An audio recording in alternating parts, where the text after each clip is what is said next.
bienvenidas y bienvenidos estudiantes de segundo grado de secundaria. Es un placer estar aquí con ustedes en una sesión más de Aprende en Casa correspondiente a la asignatura de Ciencias Física. Mi nombre es Leslie Mendívil y en esta ocasión le damos la bienvenida a la profesora Janet Mendoza Romero, quien se encargará de guiar esta sesión. Gracias, Leslie. Eres muy amable. ¿Qué tal? Soy la profesora Janet. Sean bienvenidas y bienvenidos estudiantes de segundo grado de secundaria y público en general a esta sesión de física. Espero que se encuentren muy bien y que sigan cuidando de su salud, utilizando su cubrebocas correctamente, cubriendo nariz y boca, lavándose las manos constantemente, quedándose en casa si les es posible para disminuir el riesgo de contagios. El propósito de esta sesión es discernir información científica de otros tipos por medio de la reflexión de los saberes adquiridos acerca de las características de la Tierra y los demás planetas. Les recuerdo que es muy importante participar en las actividades de la sesión. Sugerimos que tengan a la mano su cuaderno y lápiz o bolígrafo. Y si tienen alguna discapacidad visual, preparen sus hojas Leyer, punzón y regleta. Todo esto para tomar nota de las ideas principales de la sesión, al igual que las preguntas y reflexiones que surjan para que puedan despejarlas más adelante. Tomen en cuenta su libro de texto, que es de gran utilidad para consultar dudas y para que puedan ampliar o comprender mejor el tema. Aquí les van las instrucciones de lo que van a realizar. Primero, van a observar la sesión muy atentas y atentos. Realizarán las anotaciones pertinentes, incluyendo las ideas o palabras clave del tema expuesto. No olviden anotar las palabras que no conozcan para que las puedan investigar después. Luego van a contestar unas breves preguntas que se les presentarán al final de la sesión. Recuerden que también pueden investigar en páginas confiables de Internet y en otros libros de texto especializados. Si ya tenemos todo listo, comencemos. Para entrar en el tema, les haré una pregunta a todas y todos. ¿Qué forma tiene la Tierra? ¿Tú qué me puedes decir al respecto, Leslie? Pues recuerdo que en mis sesiones de geografía decíamos redonda y achatada por los polos. Creo que la figura geométrica que la representa se llama geoide. ¿Estás segura? Pues claro, maestra. ¿Por qué la pregunta? Lo que pasa es que hace poco leí un artículo en Internet acerca de que existen algunas personas que no creen que la Tierra tenga la forma de geoide que tú mencionas. ¿Cómo podría ser eso, maestra? Si durante toda la vida escolar hemos aprendido que así es. Pues sí, lo que me sorprendió más fue que mucha gente estaba de acuerdo con esta idea. ¿Qué le parece, maestra, que aprovechamos este tema para hacer un repaso de cómo fue evolucionando las ideas de la forma de la Tierra? Claro, me parece muy buena tu propuesta y así podemos dar argumentos que se contrapongan a las ideas de los terraplanistas. Maestra, ¿qué es eso de terraplanista? El término me suena, pero no sé qué es. Una persona que se hace llamar terraplanista piensa que la Tierra no tiene forma esférica, sino que es como un disco plano. Ahora que lo menciona, sí había escuchado acerca de los terraplanistas. Cuando me enteré de las ideas que sostenían, lo primero que pensé es que eran personas que no tenían estudios. Sí, también lo hice, pues me pareció una idea descabellada, pero me llevé una gran sorpresa al saber que no es ignorancia. Estas personas, al igual que tú y yo, estudiaron el sistema solar y sus planetas en la escuela, pero después consideraron que todo eso de la bola, como le llaman al modelo geoide, es una gigantesca manipulación para mantenernos sometidos. ¿Sometidos a qué? ¡Qué raro! Eso me suena como una teoría de conspiración. Tienes razón. En esta sesión haremos un recuento de los descubrimientos, datos y evidencias que se han generado a lo largo de la historia y que nos demuestran que la Tierra no es plana. Comencemos por ver un video en el cual observemos algunas concepciones que tenían diferentes civilizaciones antiguas acerca del universo y de la Tierra. A lo largo de la historia de la humanidad en diversos pueblos han surgido distintas cosmogonías, es decir, ideas acerca del origen del universo. En general hay dos grandes cosmogonías. Por un lado, la que considera que el universo tuvo un principio y tendrá un fin, y por otro, la que surge de mitos en los que se supone el universo fue creado por algunos dioses. Conozcamos algunos de estos mitos. Los egipcios que se asentaron en el noreste de África sostuvieron que antes de la creación del universo prevaleció el dominio del dios Nun, en lo que denominaron las aguas del caos inicial. Y cuando Nun tomó conciencia de dichas aguas, surgió su dios principal, Ra-Atum, quien hizo emerger la primera materia sólida que representó a Egipto. También sostuvieron que Ra-Atum creó a Shu, el aire, y a Tefnut, la humedad, la lluvia, el rocío, y que ellos a su vez crearon a Nut, el cielo con estrellas sobre su cuerpo, y a Heb, la tierra.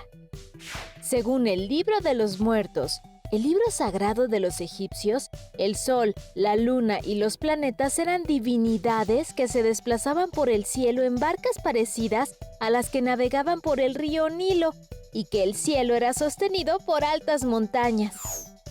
Por su parte, los mayas en el sureste de la República Mexicana relatan en su libro sagrado, el Popol Vuh, escrito durante la segunda mitad del siglo XVI en lengua maya quiché, que los dioses creadores Tepeu y Gucumatz se encontraban en un escenario estático, en medio de una oscuridad como la noche, cuando llevaron a cabo su obra de la creación.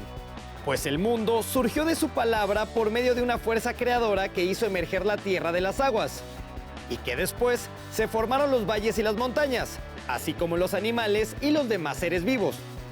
Los aztecas en México, por otro lado, consideran que el universo surgió por obra de los dioses Tezcatlipoca y Quetzalcóatl, y que para lograrlo derrotaron a un monstruo mítico llamado Cipatli, que era un reptil acuático hambriento y sanguinario.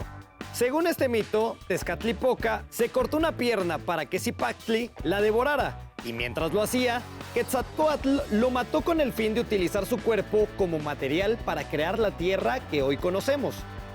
De acuerdo con la cosmogonía azteca, el mundo se ha destruido y ha renacido en diferentes eras, con la destrucción del primer sol y la creación de nuevos soles sucesivos por obra de los dioses.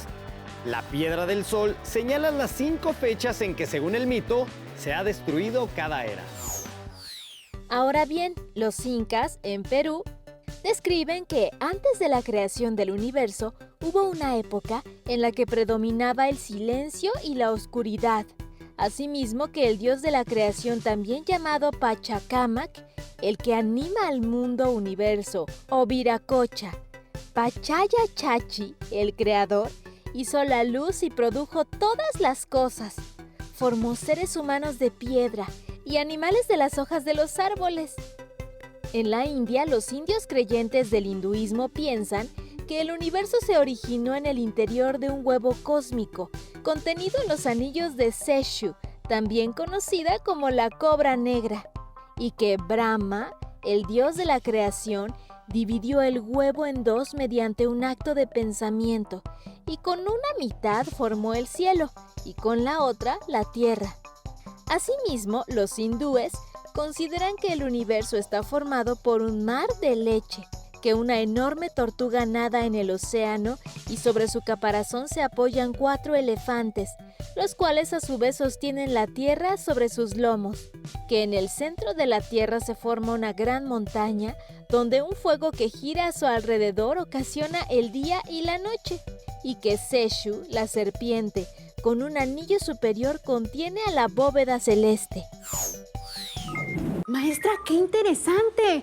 En la cosmovisión de los hindúes estaba planteada la consideración de que la tierra era plana y que era cargada por 4 elefantes. Así es.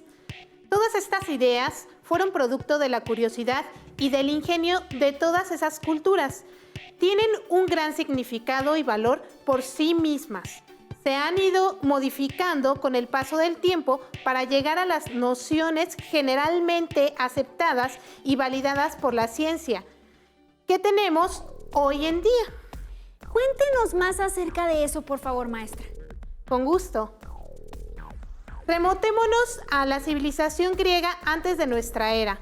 Comencemos por recordar a Tales de Mileto, quien fue el primer filósofo a quien se le atribuye el comenzar a pensar en este tema. En el siglo VI, antes de nuestra era, él proponía que la Tierra era una isla que flota en el agua.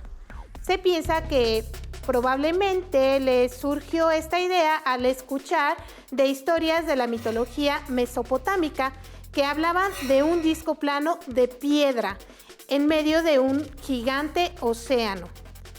Pitágoras, por otra parte, aludía a una tierra esférica, aunque basado en la teoría sobre la armonía de las esferas, donde todos los cuerpos celestes, incluidos la Tierra, son reconocidos de forma esférica. Aunque cierta su idea, en ese momento no tenía mucho sustento e incluso algunos de sus discípulos discrepaban y mantuvieron una visión de la Tierra de forma plana. También podemos mencionar a Platón, quien aseguraba que la Tierra era una esfera, aunque no ofreció ninguna justificación para esto. Hay que destacar que todas estas concepciones de estos grandes filósofos solo eran ideas y no estaban sustentadas con experimentos u observaciones directas. Tiene razón, maestra. Si recuerdan, en algún momento de sus sesiones de Aprende en Casa, se mencionó que la experimentación era mal vista en épocas antiguas. Tienes razón. Aristóteles es considerado el primer filósofo griego que contribuyó con argumentos observacionales que sustentaban a la idea de una Tierra esférica. ¿Cómo cuáles observaciones hizo Aristóteles, maestra?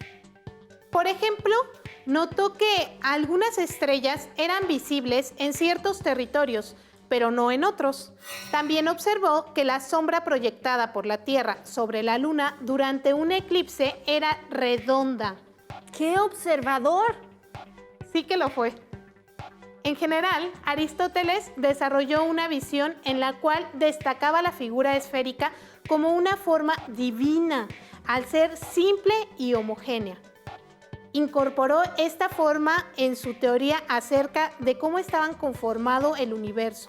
Propuso que estaba constituido de esferas de diferente material como fuego, aire, agua y tierra. Ese planteamiento de Aristóteles me parece muy interesante, maestra. Incluso recuerdo que la figura esférica fue retomada por varios filósofos posteriores a él para plantear sus ideas del universo. Es correcto, Leslie. Ahora, hablemos de otro griego quien aportó muchas ideas y evidencias al entendimiento de nuestro planeta y su forma. Me refiero al astrónomo, matemático, geógrafo Eratóstenes. Eratóstenes, él fue el que calculó la circunferencia de la Tierra, ¿no es verdad? Así fue. Él calculó la circunferencia de la Tierra utilizando su observación y la geometría. La historia relata que un día Eratóstenes leyó en un libro de la Biblioteca de Alejandría que en la ciudad de Siena, situada a unos 800 kilómetros al sur de Alejandría, durante el mediodía del solsticio de verano, los objetos no producían sombra y que en los fondos de los pozos se podía ver completamente al sol. Eratóstenes trató de verificar si en Alejandría se daba este mismo resultado durante el solsticio de verano a mediodía y descubrió que no era así. ¿Qué observó Eratóstenes? Observó que los objetos sí proyectaban una sombra. Esto era congruente con sus ideas acerca de que la Tierra no era plana. Si así fuera, no hubiera observado diferencia en la sombra producida en ambos lugares.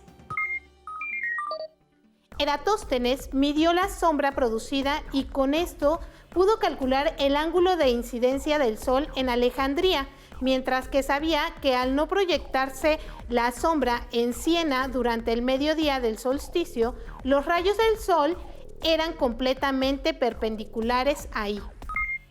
Además, Sabía la distancia entre ambas ciudades.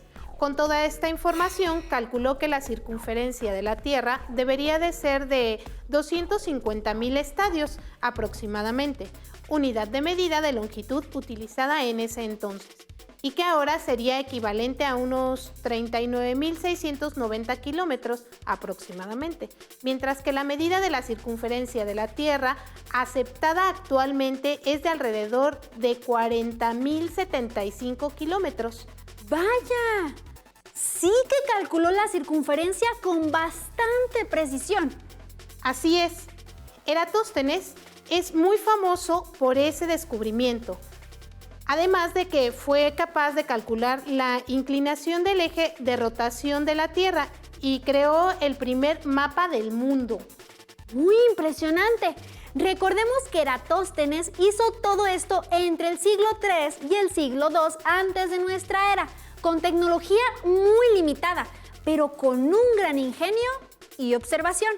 Efectivamente, Leslie. Más adelante, en el tiempo, a inicios de nuestra era, tenemos a Ptolomeo, matemático, geógrafo y astrónomo griego, cuyo modelo geocéntrico proponía que la Tierra estaba en el centro del universo, tenía forma esférica y que permanecía estática. Fue difícil que en un inicio la Iglesia aceptara esta teoría, ya que iba en contra de muchas de sus creencias. Así es. Esto se debe a que la base de las creencias de la Iglesia y en distintos fragmentos de la Biblia hacen mención a una tierra plana. En consecuencia, no permitían la idea de una tierra esférica, pues no querían contradecir la palabra de Dios. Por esta razón, fue muy difícil convencer a esta institución, la que entonces tenía un gran peso en todo el mundo. Aunque la propuesta de la tierra esférica era difícil de asimilar por la religión cristiana, el hecho de que la Tierra fuera el centro del universo sí iba acorde con lo que se creía, por lo que la teoría geocéntrica de Ptolomeo permaneció vigente por varios siglos. Hasta que Nicolás Copérnico presentó su teoría, heliocéntrica, la cual ponía al Sol en el centro del sistema solar y proponía que la Tierra presentaba movimiento de rotación y traslación alrededor del Sol. El modelo heliocéntrico de Copérnico también fue muy condenado por la Iglesia Católica. Incluso él y Galileo Galilei, otro científico de gran renombre que apoyaba la teoría heliocéntrica y brindó muchas evidencias que la sustentaban, fueron juzgados por la Santa Inquisición. Es verdad. Sin embargo, poco a poco y gracias a muchos científicos y aficionados interesados en el tema, se fue reuniendo cada vez más evidencias de que apoyaban a esta teoría y que aportaron al reconocimiento de la forma verdadera de la Tierra. ¿Nos podría mencionar algunas evidencias que se han presentado? Por supuesto. Por ejemplo, al navegar en el mar es posible ver solo la parte superior de los objetos que se encuentran a lo lejos. Como en esta imagen, a medida que nos acercamos ya se puede ver el objeto completo. Esta es una evidencia de la curvatura de la Tierra. Si fuera plana, se vería todo el objeto sin importar la distancia. Por otra parte, los fenómenos cósmicos como la lluvia de estrellas y eclipses son observados en diferentes momentos en distintas regiones de la Tierra. También se ha logrado medir variaciones en la gravedad de la Tierra en diferentes puntos de esta, lo cual nos habla acerca de que el planeta tiene una distribución desigual de su masa, por lo que se apoya la teoría de que la Tierra no es una esfera perfecta, sino que está achatada en los polos debido al movimiento de rotación. Además, hemos sido capaces de ver directamente la Tierra mediante los satélites, la estación espacial, viajes a la Luna y sondas espaciales para corroborar en definitiva su forma desde el espacio. Eso es verdad. Los satélites fueron los primeros objetos fabricados por el hombre que lograron orbitar nuestro planeta. Ciertamente, gracias a los satélites aprendimos y hemos seguido aprendiendo mucho acerca de nuestro planeta. Veamos un video para conocer sus diferentes funciones y reflexionar acerca de su importancia. Vamos, maestra. Vamos. Primero tienes que saber que un satélite artificial es un objeto fabricado y puesto en órbita alrededor de un cuerpo celeste por nosotros, los seres humanos. Nos sirven para conocer un poco más del universo y de la Tierra, porque obtienen datos que no podemos conseguir fácilmente. Por ejemplo, sobre los océanos, la atmósfera, la vegetación y los suelos de la superficie del planeta. Mira esta cápsula.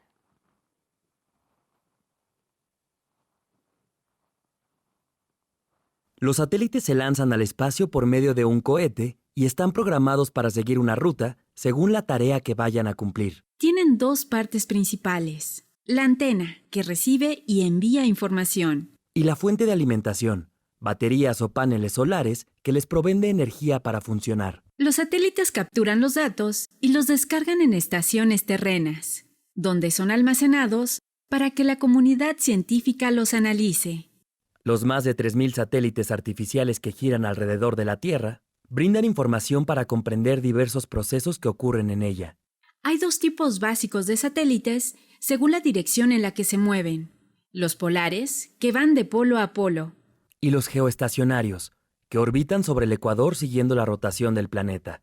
Otros satélites, los geosincrónicos, viajan a la velocidad de rotación de la Tierra, en una órbita con inclinación variable respecto al plano del ecuador. Se encargan de enviar los datos para elaborar los pronósticos del estado del tiempo y para el funcionamiento de las telecomunicaciones. Y los satélites heliosincrónicos son aquellos que pasan cada día a la misma hora sobre un punto del planeta. Como pudimos ver, los satélites cumplen diferentes funciones y gracias a ellos tenemos imágenes espectaculares de la Tierra. Y a pesar de todas estas evidencias, ¿sigue habiendo personas que piensan que la Tierra es plana? Me cuesta trabajo creerlo. Así parece, el movimiento terraplanista moderno comenzó en el siglo XIX y tuvo su origen en la obra del escritor inglés llamado Samuel Birley Rowbotham, quien en uno de sus libros planteaba que la Tierra era un disco plano en el que el polo norte se encontraba al centro de este y estaba rodeado por un muro de hielo. La inspiración que tuvo para este trabajo eran pasajes bíblicos. Rowbotham y sus seguidores ganaron notoriedad y fueron confrontados por varios científicos de la época, aunque su fuerza fue disminuyendo y prácticamente desapareció al terminar la Primera Guerra Mundial. En Estados Unidos, las ideas de Rowbotham fueron adoptadas y diseminadas desde finales del siglo XIX por un culto religioso, el cual estuvo involucrado en desvíos financieros y finalmente se desintegró en los años 40. ¡Qué historia! ¿Y qué pasó después? ¿Cómo se ha mantenido esa postura hasta nuestros días? Pues en 1956 surgió la Sociedad Internacional de la Tierra Plana. ¿En 1956? Eso fue un año antes de que la Unión Soviética, ahora Rusia, lanzara al espacio a Sputnik, el primer satélite artificial. Efectivamente, incluso antes de las fotografías que mostró de la Tierra el Sputnik, esta ya había sido fotografiada en la década de los 40 por un cohete. Esta es la primera foto en la que se pudo apreciar la Tierra y podemos notar su curvatura. Aún con todas estas fotografías y evidencias, la Sociedad Internacional de la Tierra Plana seguía incrédula y atribuían todo a un engaño perpetrado por diferentes gobiernos y organizaciones mundiales. Aunque todo esto sin ningún sustento real. ¿Como una conspiración? Así es, la popularidad del movimiento terraplanista ha ido variando con los años. Últimamente se ha potenciado mucho debido al Internet y a la facilidad que tiene de compartir información de manera rápida y con un número grande de personas. Ellos siguen sosteniendo que la Tierra es plana, con el Polo Norte en el centro y la Antártida cubriendo toda la orilla. Creo que como conclusión diremos que todas las evidencias nos indican que la Tierra no es plana, sino semejante a una esfera ligeramente achatada en los polos y abultada en el ecuador. Además, tiene una superficie irregular. Y que gracias a las aportaciones de muchísimas personas a lo largo de los años se ha podido comprobar la forma de la Tierra y por medio de la experimentación y la observación directa. Así es, maestra. Ahora solo nos queda recordarles a las y los alumnos que nos ven desde casa que no olviden la importancia de investigar y analizar críticamente antes de creer todo lo que llega a sus sentidos. Sí, claro. Recuerden leer y buscar en distintas fuentes de información para tener varias perspectivas que les permitan ejercer un pensamiento crítico. Para concluir, escriban en su cuaderno y contesten las siguientes preguntas. 1. ¿Qué forma tiene la Tierra? 2. Den un ejemplo de evidencia que compruebe su respuesta anterior. 3. ¿Por qué es importante investigar antes de creer en toda la información que llega a nosotros? Espero que después de esta sesión puedan responder con más certeza a estas preguntas. Con esto concluyo mi participación, esperando que puedan indagar más sobre el tema. Me dio mucho gusto acompañarlos este día. Me despido de ustedes recordándoles que deben seguir las indicaciones de higiene y salud para frenar la propagación del virus. Agradezco su intervención en esta ocasión, maestra. Y a todas y todos los que nos ven, les invitamos a continuar con Aprende en Casa y a no perderse la próxima sesión de la asignatura Ciencias Física. ¡Hasta pronto! Maestra, qué buena sesión. Sí, así fue, la verdad. Si tienes dudas o necesitas ayuda, llama al Centro de Apoyo Pedagógico a Distancia. El número de teléfono para secundaria es el 55 36 01 71 23. Si requieres consultar los libros de texto en versión digital, recuerda que los puedes encontrar en la página conalitec.cep.gov.mx. Y recuerda que también cuentas con el sitio aprendeencasa.cep.gov.mx, en donde podrás ver nuevamente los videos de los programas y además encontrarás actividades para fortalecer tus aprendizajes. También te invitamos a que consultes la plataforma nuevaescuelamexicana.cep.gov.mx.